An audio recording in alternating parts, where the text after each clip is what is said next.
Hey, what's up, guys? This is Matt Belair. I'm the host of the Mastermind Body and Spirit Show, and I'm also a peak performance and mindset coach. In this video, I want to give you tools and strategies for overcoming anxiety and depression and help you move into more of a state of peace, calm, hopefully even joy and bliss. There are so many people out there who really struggle with anxiety. Some people wake up and they don't even want to be alive. They don't even want to. Some people are numb. Some people just have these repetitive thoughts that go through their mind all day, every day. And it's like this weight, this blanket that is awful. And it just sucks the life out of them. And it's horrendous to see. I've worked with a lot of people who have this in a small degree and also in the worst case scenario where they're even committing, wanting or thinking about committing suicide, which is awful. If that's where you are right now, sending you all of my well wishes. Please don't do that.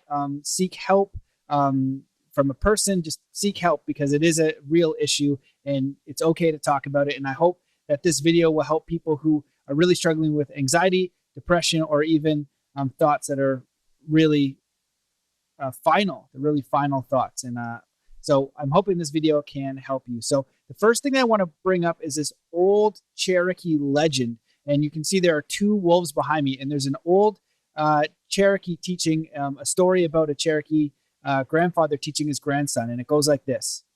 An old Cherokee is teaching his grandson about life. A fight is going on inside me, he said to the boy.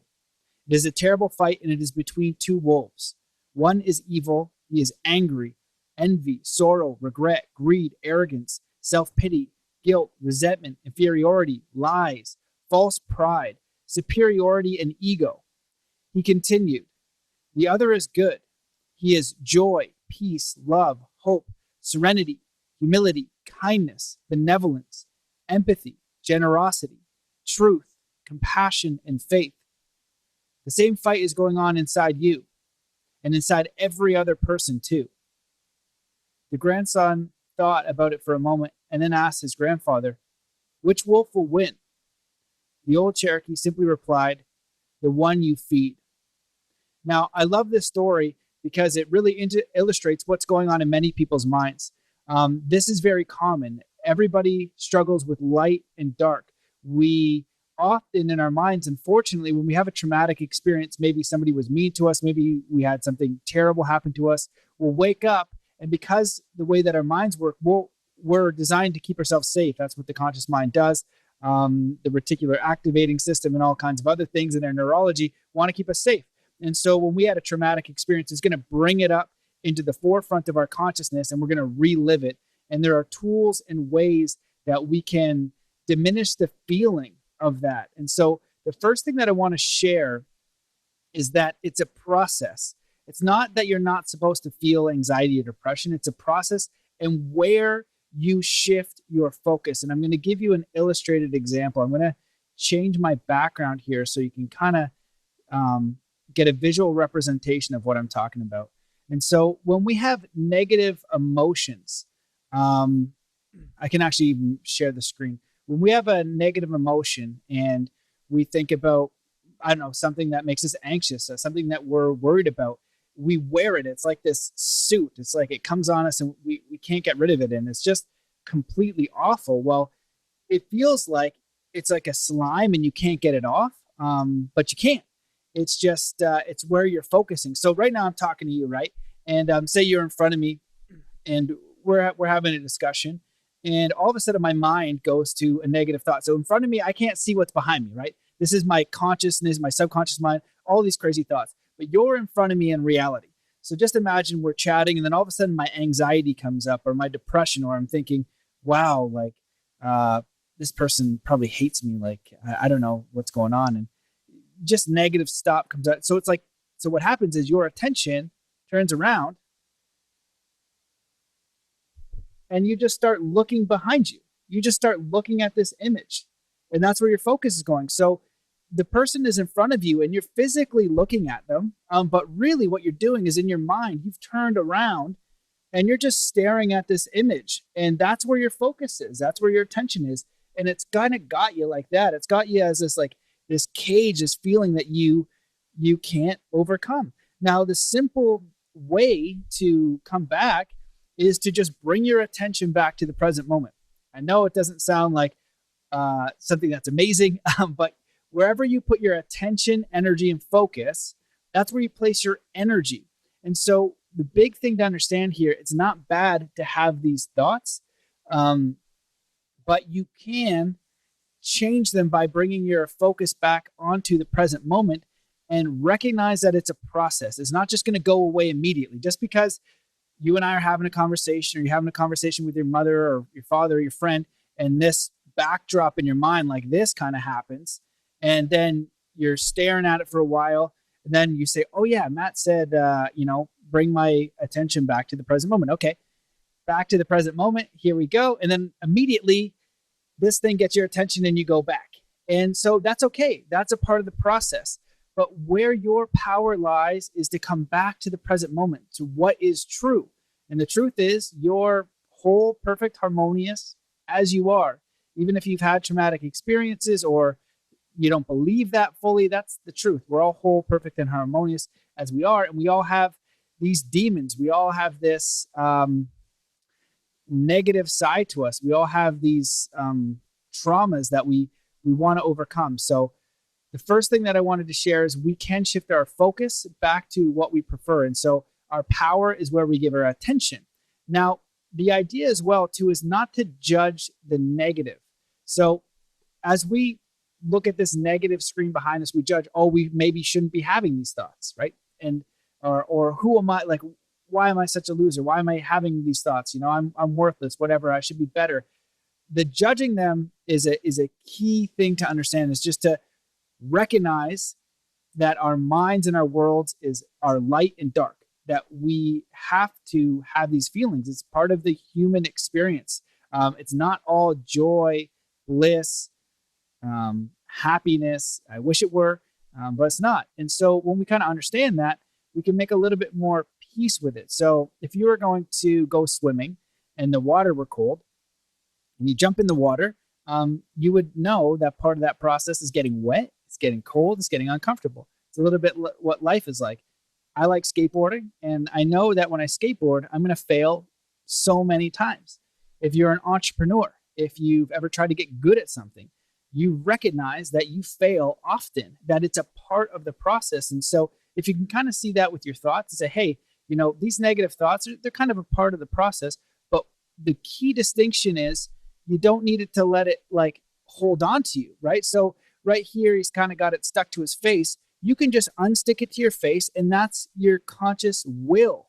That is more powerful than this thought, because these are running subconsciously, unconsciously. And what they're doing is they're sending up flares to remind you to get into this feeling. And so here's a process about that feeling. There's many techniques out there that I really like. EFT is one of them, and it's called Emotional Freedom Technique. And really what it does is just really basically goes from what you don't want to what you do want. So, and it also adds acupuncture where you're tapping the hand. But even if you just remove that and you use the language part, what you tell yourself, the inner world, and what you say in your mind is so important. So you could say, even though, and you just say what's happening. Even though I'm having these thoughts where I don't feel good enough, I feel like a loser. Yesterday, I had this experience and I failed and everybody made fun of me and I just feel like a total piece of crap. I still completely love and accept myself. And even if you say it, it might not feel that way at first, but you keep repeating that. And the way that the mind works is it creates these neural nets, these webs. So when we have an experience, it creates a connection, a neural connection. Now, when it's the emotion that makes them stick. So there's a saying in neurology that says the neurons that fire together, wire together, and emotions are what create that. So when it's a negative emotion, it can actually get addictive. If you look at Dr. Joe Dispenza's work, we might even not even recognize it and say, why would we be addicted to something that's awful? It's just the way that the mind works. It's not a good or bad thing. It's just happening. And so when we become aware of the background behind us, we're having a chat, we look behind, like, oh my God, that's terrible. I don't want that. You come back to present and you're snipping, just like that little cage there, that little wire that's got them attached. You're snipping that neural net and you're focusing on what you want. So you could just do 3 deep breaths. I want to feel peace and calm right now. You do the 3 deep breaths, right? You're feeling anxious. I want to feel peace and calm right now. You feel peace and calm right now. Immediately after you see something like this, that's okay, no problem. Just come back over and over, because I'm just going to switch up the background again, because it's a it's a process. It's not an end result. You don't just like do something and all of a sudden you're joy and bliss all day, but you do tilt the scales to feeling more peaceful, more joyous naturally as you become more aware of how you feel. So if you look behind me now, we've got like what's happening in the mind is like the destructive scenario. You're This destructive scenario, the energy of it, whatever's happening unconsciously, is trying to get your attention. You're just moving about your life.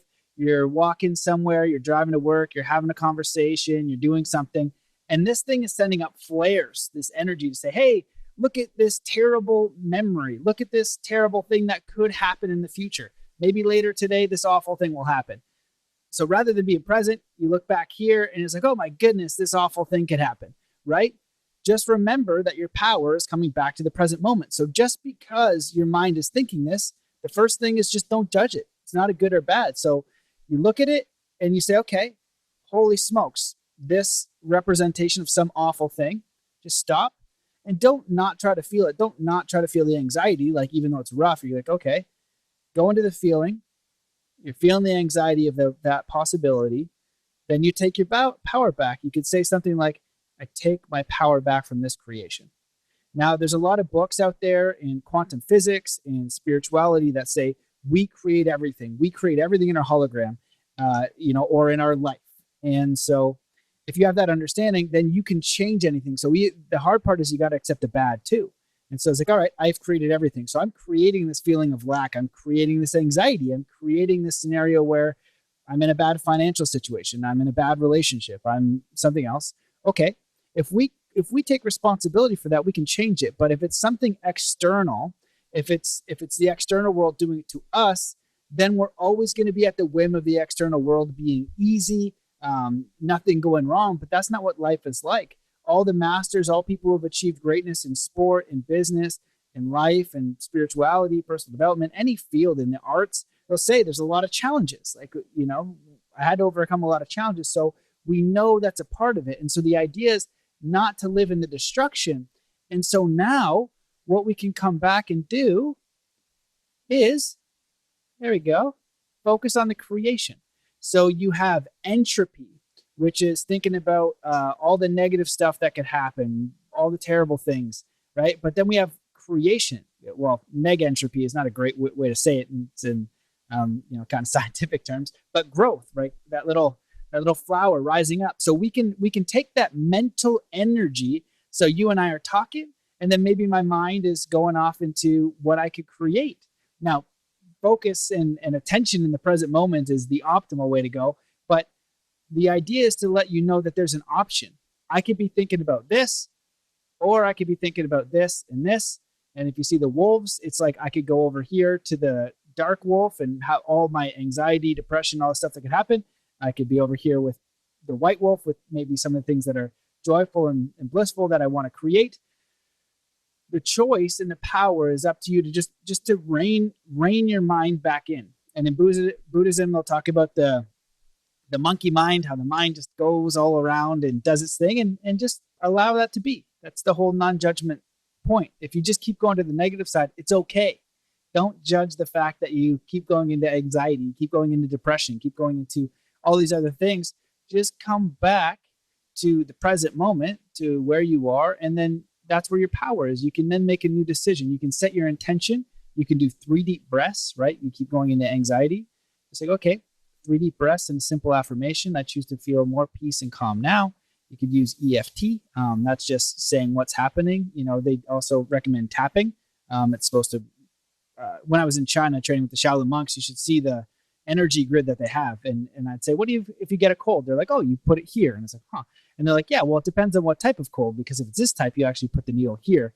And I was like, oh my goodness. And it's so this energetic system of how they lay out the body. And so that's kind of what this does, is it works with, EFT does working with tapping points. So one of them is the side of the hand, and there's other spots you could do as well. But really quick, you could just say it, or you could add the tapping. Even though I feel super anxious, I choose to feel more peace and calm right now. That's it. And the power in that. I don't know how to exclaim it or make it more important, that is the power. That's it, because the mind's natural function, it kind of just goes around, and that's okay. Where we get dragged in the mud and where it becomes a problem is where we think that this net, this spider web, this negative emotion, this thing that we're focused on, like I'm just sitting here, and because this thing's got my net and it's like holding my head, I'm trying to look at you, but it's like pulling me back. It's pulling me back. And I like have to stare at it. I'm like, no, Matt, you understand? Like, I have to look at this scary thing, or this thing that brings me anxiety, this thing that brings me depression. I have to look at it. And I'm saying, no, you don't. All you need to do is use your consciousness. You snip, snip, snip. Then boom, that's broken, right? You come back to present moment, and then it gets you again. That's okay. That's okay. So don't judge it. Just keep coming back. And what will happen over time, you'll get space. Because right now, when you're lost in it, when you're stuck in it, when you think that there's no way out between the anxiety and depression and whatever you might be feeling, it feels like this. It feels like you're handcuffed, you're trapped, you're chained. There's no way, right, to get this sludge and this feeling off. But even if you can find one little blip, right, and it's like scissors, and it's literally what's happening in your neurology. The neurons come together, your conscious awareness snips it, and there's an amazing thing called neural pruning. So let's say this negative image behind me is one of your traumas, or what you think. Like maybe in anxiety, you're always thinking about how people are talking about you and all that kind of stuff.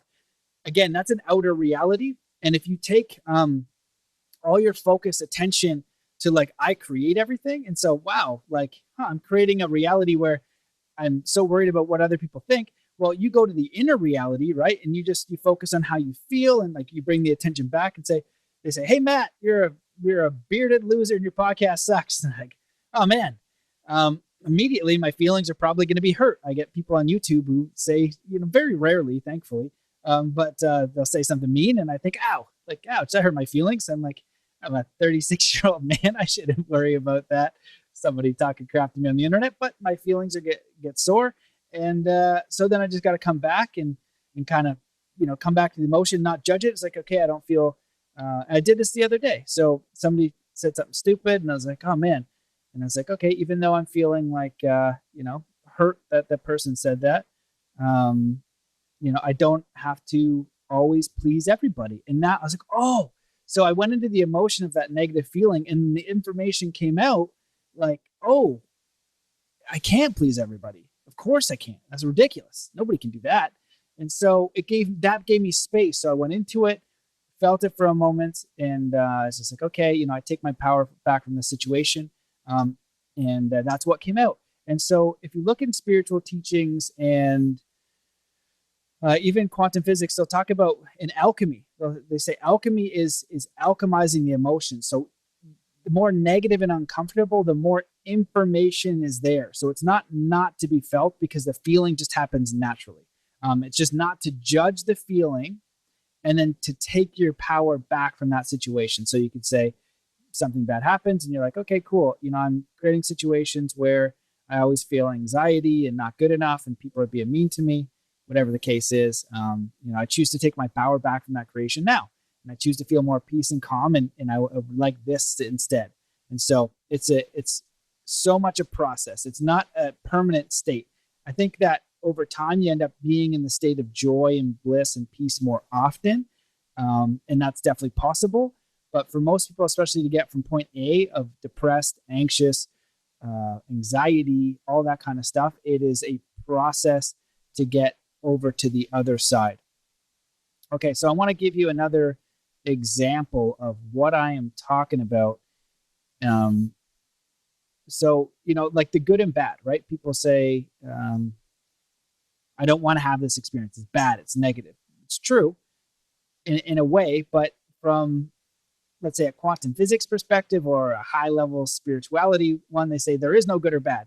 And you could think, well, how the heck is that possible? Of course there's good and bad. Of course there's evil. Of course there's all these things. And I agree. I think so too. But also in a different frame, I understand what the point is. And so I'm going to illustrate the point. There's this Zen farmer story, if you've ever heard this. And it talks about The Zen farmer, and he's got these horses, right? And one day he loses one of his horses.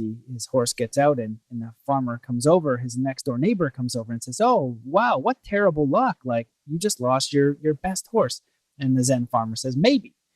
3 days later, that horse comes back with five other wild horses, and he's like, "Oh." The farmer's neighbor comes back over again. He's like, "Oh, what great luck! You came back with five horses." And the farmer says, "Maybe." And then the next day, the farmer's son is riding the horse, and he falls off and he breaks his leg. The next door neighbor comes back over again. He's like, "Oh, your son broke his leg. What terrible luck." And the farmer says, "Maybe." The next week, the military comes over to draft his son into the war, but because his leg was broken, he was unable to go. And the neighbor comes over again, and he says, "Wow, what great luck! Broke his leg, but he didn't have to go to war. So what fortunate luck." And the Zen farmer says, "Maybe." And so that's kind of the idea of, we don't know, we could think it's bad, but it can end up being good. And on my podcast, I've heard of so many people going through really severe illnesses, traumas, losses, and it shaped who they were. They were able to adapt and alchemize the experience. It doesn't mean that it's easy. It definitely does not mean that it's easy. It's probably, if anything, well, they tell me it's incredibly hard. But when they're able to alchemize it and go through it, they get a ton of information, and it shapes who they are. So we're strong enough to get through, but we have to continue taking our power back, and we just have to remember the process of how we go through it, and it's a lifestyle. And so this is another example. So we're going about our days, right? And then what the negative thing is trying to do is it's fishing. It's sending up flares to get your attention through feeling, through thoughts, through images. It's like, "Hey, look back here." And so I look, I'm like, "Yes," right? And then it's kind of caught you. So if you come back to the present moment, right? So you've caught it and you're looking at this thing, whatever the negative thing is in your mind at that time, and you say, "Oh, okay, I realize that I'm looking at this thing. I don't need to now. I'm going to take my power back." So it's like, "Thank you for seeing that." I go into the feeling for a second and just say, "Okay, I reclaim my power." You could do EFT, you could do an affirmation. And I reclaim my power, and I choose to be peaceful and present and aware. So you snip it, right? You come back to the present moment. Now, what this is going to do is it's going to send out flares. It's going to do all kinds of things to get your attention. Again, just throwing out bait for you to catch, right? So it's going to make all kinds of ruckus in your mind to come and say, hey, why are you focused on the here and now? Don't focus on the here and now. Get back here to this terrible world that I've designed for you. That's not even real. Quantum physics tells us that the physical reality is not even real. When you boil it down to physical matter, it disappears and reappears. So that's a weird thing to think about if you're talking to someone and they're not even there and you're creating your whole reality. So then think about the reality your mind is creating. We know for sure that that's not real. Like definitely not real. So why are we spending so much time there? Probably because we get addicted to that emotion. Maybe it's a part of our human psyche process of evolution. Maybe we need to learn how to alchemize those things. I don't really know for sure, but I do know that we can come back to the present moment, reclaim our power, and then just decide or make it a prayer. You can use that too, the process of prayer. So you go into the negative thing, say, "Dear Spirit, God, universe, nature, anyone, yourself," to say, "Please help me get through these thoughts of anxiety, depression. I keep going over here. Please, help me be more peaceful and present." And it's the commitment to the process. That's everything. And it's not a one and done technique. There are techniques out there that are really good. And they really go across the same basis. Take accountability for everything. You're creating your hologram. I'm creating my hologram. It's not all good.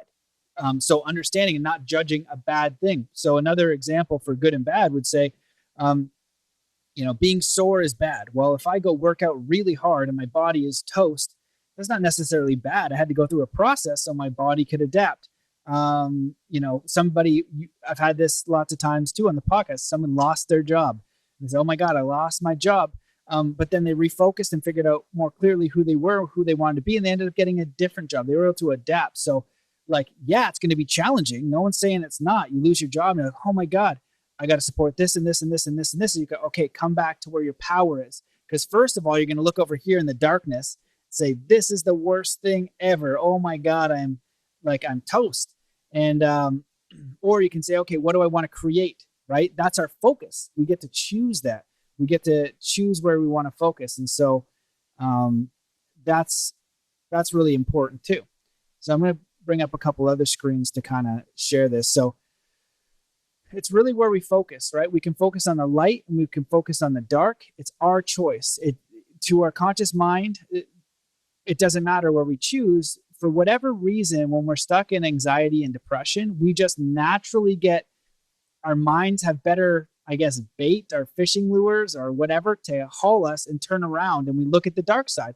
But the light is equally there, and they both need to be present because we live in a world of duality. And if you look at the yin yang symbol, this is an ancient symbol that's basically saying, we live in a dual universe. And where we focus, that's the most important thing. And that's where our power is. We can always, always take it back. And so this is a really great illustration here. I love this piece of art. And if you imagine your consciousness is the center point, and the stuff on the left is the anxiety, the depression, the limitation, the self-doubt, the internal dialogue that's just awful to ourselves. It just has better, maybe more appealing fishing lures. It's shinier. It's got a more emotion to it. It's, for whatever reason, it's just more appealing to our mind to keep our focus and our attention over there. But where he is kind of like the center point. And so he can look over here to the left all he wants. And additionally, he can look over to the right to what he wants to create. And that's the invitation, is learning like a process or tool to change your consciousness, to train it. It's going to take training to do it over and over again as a process, as a way of life, not a one and done. I wake up some days, as telling, the person I was working with today, and I wake up, and so I sometimes have awful thoughts too. And what I like to do recently is I just journal in the morning. It puts me in a more of a state of neutrality. In the past, I did working out, and I like working out too. But just understanding I don't have to stay in the state on the left, that I do have an option when I remember that I've been just staring at the negative part of duality for a while, that I can move over to the creation side whenever I remember and want to switch my consciousness. That is the ultimate power, and that is a process. And if you're lost in it right now, it's going to take some time, but each time you do it, it's like a rep. So if you're terribly out of shape and you try to, go to the gym and you walk a mile, that might be incredibly hard, but you show up the next day, it's still going to be hard. The next day, it's still going to be hard. But in a very short time, if you can commit to 10 days, you make exponential progress. And then 20 days, again, you make exponential progress. And 30 days, you essentially change your way of being because the habit became natural, became integrated into who you are. So before you were out of shape, your natural way of being was you didn't go to the gym, you probably sat down a lot, you ate very terrible food, and you got that result. And it was, unhealthy living, low energy, and all the things that come through it. Well, when you make that switch in over 30 days, you change your results, you change your way of being through consistency. But it's a process. It changes your way of being over time, and so you commit to the process. It's not an end state. It's not like you can stop working out the next week and you're always going to be in shape. It's the way you live, and so the same goes for your mind. It's the way that you're going to choose to engage your mind and your perspective, a simple, gentle reminder. And so, just like this image here, you can focus on what you want to create. As your mind goes into the darkness, you can then bring it back and you can instead focus, what would I prefer? I feel anxious. I'd like to feel present and confident as much as possible now. You can bring it into a prayer. You can do whatever you can kind of do. But remember that center point there, this guy in the middle, that's your center point. And your consciousness is essentially this guy, and you can choose, you want to look to the right, you want to look to the left. And so the premium result, when you think about the wolves, is to be present where you are now, whatever your experiencing whatever's going on in your world, just to be present in it, and things will happen. Some of them will make you feel good. Some of them will make you feel bad. Some of them will make you feel terrified. Some of them make you feel anxious. Some of them make you feel however you feel.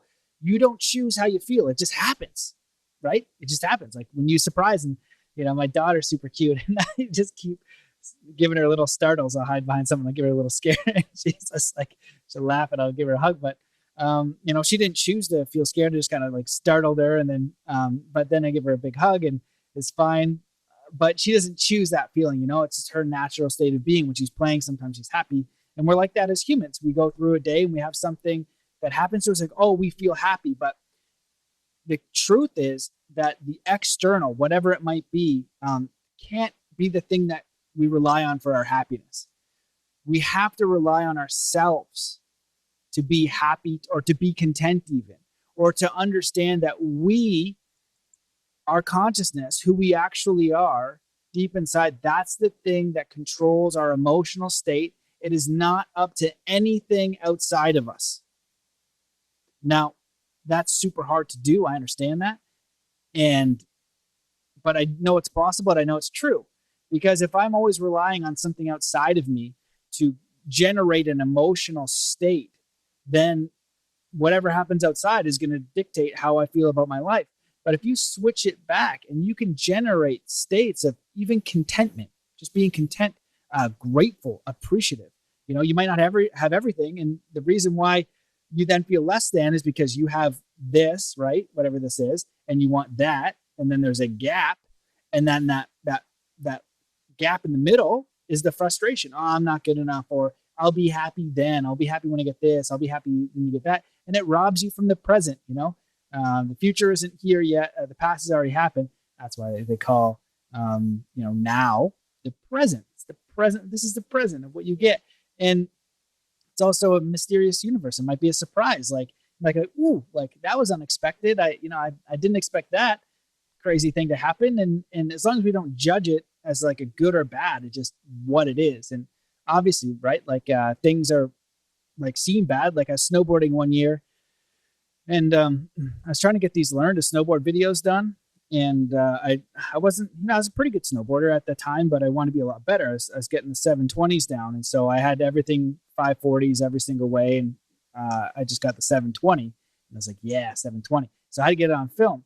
And my cousin was there, and I was kind of pushing it a little bit because it was springtime riding, and I had to get it on camera. And the jumps, they're really, really big. But what happened was it got slushy. So my heels dug in as they're not supposed to, because basically the jump kind of fell apart a little bit. And I didn't make the end, and I broke my arm. Now you'd say, oh, that's bad. And kind of was bad. My arm was broken. But what happened was I spent that time that I would have been snowboarding, and I got all my online business up. I ended up profiting from that. And so I don't know if it would have been as productive as my arm was better. And so it's just kind of ideas like that over the long term. We got to accept reality for what it is. It has good and it has bad. But a lot of that's happening in our mind, in this world that's artificial, that's not real, that's just projecting. We're basically back here in our minds, just beating the crap out of ourselves, just being awful to ourselves. And so the process, if you just want one simple one, is just like, okay, the first thing is to be aware. So just aware that okay, I feel negative. It's in my body. I feel so terrible. It's stuck on you like a sludge, like it's all over you, because what you're doing is you're trying to operate and you're trying to get your breakfast, right? And the sludge is all over you, and your focus is just staring this guy right in the eye, right? So you're eating your breakfast, and all you're staring at is you beating the crap out of yourself, you anxious about some sort of future event, you replaying some sort of event in the past that was awful. Now at this point in time, because you're probably eating breakfast or moving about your day, it's not real now. It probably happened then, or if you're projecting something in the future, it's also not real. And even if you want to get weirder about it, if you read into quantum physics and stuff like that, even the present moment and me doing this video, that's not real apparently. So that's a real trip for you. So what you can do, where your power is you come back to the present moment, And you can just say something like, you could say a prayer. I want to reclaim my power from this creation, from this past experience. I ask for healing. I want to be peaceful and present now. It doesn't really matter how you go about it. The main thing is to be aware of where your focus is, which, if it's looking back here, is not real. That's step one. Step two is just not to judge it. Just don't judge that your mind is looking at this thing, because that's what it does. That's just what it does. Like when you go swimming, that's what happens. You get wet. If you have a mind, then it's going to be doing all kinds of crazy things. So just let it do it. What happens is when you get dragged by it, when it sticks on your face and you can't let it go, that's the problem. So you just snip, like that one where you just snip the cords and just let it go and let it do its thing. That's when you get your power back. That's when you can now make a conscious decision, right? And so you say, okay, I want to be peaceful and present. And now the other thing is recognizing it's not a one and done deal. It's not like you read a book or you go see a therapist or you even watch this video. It's the way you live. Just like if you were out of shape or you want to get in shape, and you have to integrate that as a way of life. And so just understanding that you're moving through life. This guy's trying to get your attention. He's throwing out lots of different lures to get you. When it happens, don't judge it. Go into the feeling. Say, I reclaim my power from this creation. I choose to feel peaceful and calm now. And even if you're at like 100, out of a scale 1 to 100, 100 being high of depressed or anxious, even if you can get down to 98, it's a huge win. And then it'll be 90 and then 95. And it's usually a progressional thing. It can be immediate. Open yourself up to that possibility. But just like, again, losing weight or getting into shape, if you're really overweight from the way that you were living life or whatever the case is, then it's just the general process of getting healthy and making different choices and creating the reality in the physical world, right? Because the body is a physical thing. We can kind of see it. The thing with the mental world is we can't see it. So that's why I like that analogy, because our minds are really sick. Really sick. Yeah. Our minds, for whatever reason, they're just butts. They're butt heads. So reclaiming that power and seeing it as a training, seeing it as a process that you continue, just like you keep going to the gym, just like you keep eating healthy foods, just keep proper relationships. You just come back to the present, reclaim your power, and move forward. So I think that I got to all the points that I wanted to. Your power's in your intention. Don't judge it if you're, being terrible to yourself. Recognize that it is a process, and recognize that the way that your mind works, it's going to throw out everything it can, like sound and music and trumpets and just anything for you to look back into this imaginary world to take your focus and your attention and your power. And so all you need to do is reclaim it. Don't judge it when it's gone to wherever it's gone. That's what meditation's for. You meditate, you kind of know what I'm talking about. And if you say, oh, I can't meditate because my mind goes nuts. Yeah, it's the point. It's just kind of look at it, right? From a space where you don't have to engage. It's not stuck to your face. So just like this image, you realize that it's not stuck to me, but when you're in the imagination, you're living it. It's like these two wolves are physically here and I can pet this guy. And if it's just this negative guy here, it's me and him in that realm. It's terrifying. And that's what the mind does. It makes it very, very real. And so what meditation does is give you a little bit of space like this, where I can look behind me and I'm like, oh, I know that guy's not real. There's space. This is just a green screen. And if it was a physical painting, I could just say, yeah, it's a physical painting that I'm looking at. But it's not in physical reality. And so I can have some space between it. That's all meditation is just looking at your mind and realizing, oh, I'm not those thoughts. I'm not that future scenario that's awful. And I'm not that past scenario that's awful. Neither of those things, but I can watch like a teleprompter, all of these thoughts come up.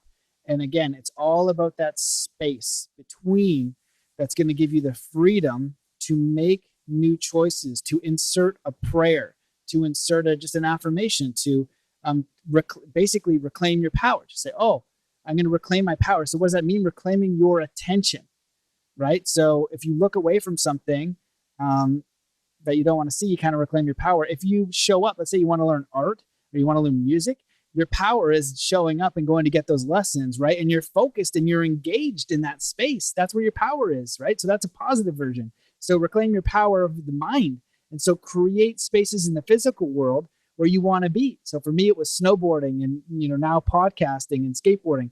When I'm in that space, it's where I want to be. And my presence is there because I want to be there. So if you consistently go to spaces you don't want, you want to begin to use this for that idea too, sending out prayers, getting clear on where you want to be, not judging where you are. And you can use this as essentially a process of creation, being appreciative and grateful and content for where you are and what you have. And then you're looking at your reality, right, of duality, light and dark, and you say, you know what? I would prefer to have more feelings of bliss, joy, peace. These are the people I want to be around, and these are the things that I want to do. And I'm really content and grateful for where I am now. Now you just shift your attention to awareness and you begin to create that. And you do it by continually engaging in the process. It's not just like a decision and it happens. You got to continually engage. You got to continually be proactive. You got to continually make the decision to make your willpower to disengage from whatever's happening in your mind and bring it back now. And that's the decision you make. And if you want to use prayer, if you want to just do 3 deep breaths and then it goes back again and you come back and you do 3 deep breaths, you come back again and maybe you try an affirmation, you come back again, you do a prayer, you come back again and you do a breath again. Any of those 3 will work. You could use all of them. You could use one. You could use your own method. It doesn't matter. The point is continuing to do the work, to come back and setting your intention for what you prefer, because that's where your power is. And all of that stuff trying to get your attention, that's the illusion. Like, it's really trippy to think about who back there, what mechanism is running back in the subconscious mind to try to get your attention to make you look at something frigged up. I don't know. I'll have to I've had neuroscientists on the podcast. I'll have to ask somebody to tell me, like, who is doing that? It's crazy. Why are they doing that? Why is my own mind doing this to me?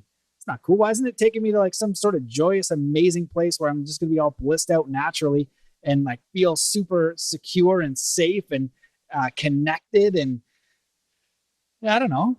So if you know, put it in the comments. So anyway, I hope that's helpful. I think that this was clear, but I don't know. It's just my general rant, and I was working with a client today, so I wanted to share that because I feel like it was really important and helpful as far as perspectives. And so if you have questions, put them in the video below. I will answer them.